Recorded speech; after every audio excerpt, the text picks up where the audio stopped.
अय्यूब का ग्रंथ अध्याय 40।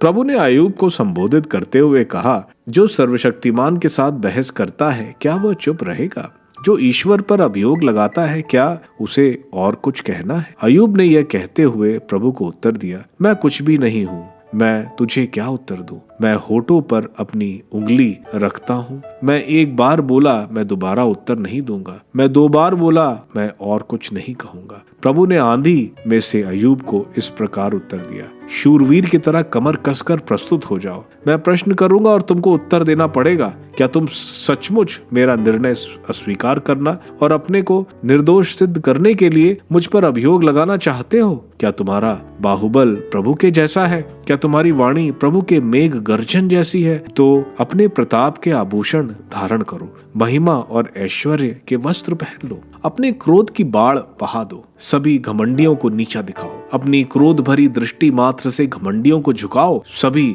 दुष्टों को कुचल दो। उन सब को एक साथ मिट्टी में दफना दो, उन्हें अधोलोक में बांध लो। तभी मैं तुम्हारे सामने स्वीकार करूंगा कि तुम्हारा भुजबल तुम्हारा उद्धार कर सकता है। बहेमौत को देखो, मैंने उसे बनवाया है जैसे तुम हो।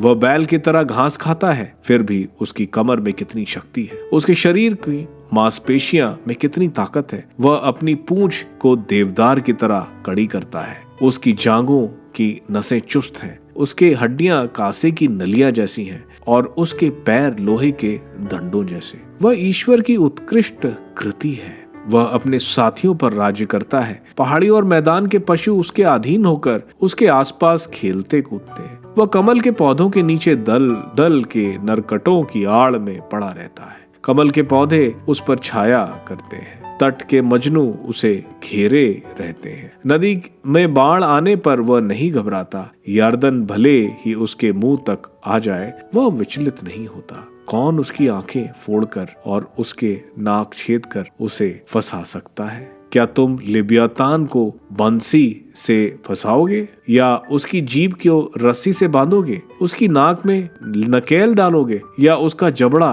कांटे में छेदोगे? क्या वह तुमसे अनुनय विनय करेगा? क्या वह तुम्हारे चापलूसी करेगा? क्या वह तुम्हारे साथ संधि करेगा जिससे वह जीवन भर तुम्हारा सेवक बना रहे? क्या तुम्हें गौरैया जैसे उसके साथ खेलोगे और उसके अपनी पुत्रियों के लिए बांधे रखोगे? क्या मछुए उसकी बिक्री का प्रबंध कर सकते हैं? क्या व्यापारी उसे आपस में बांटेंगे? क्या तुम उसका चमड़ा शरों से बांधोगे और उसका सिर कांटेदार बर्छी से? यदि तुम उस पर हाथ लगाओगे तो वह लड़ाई तुमको सदा याद रहेगी, तुम्हें फिर ऐसा करने का साहस नहीं होगा।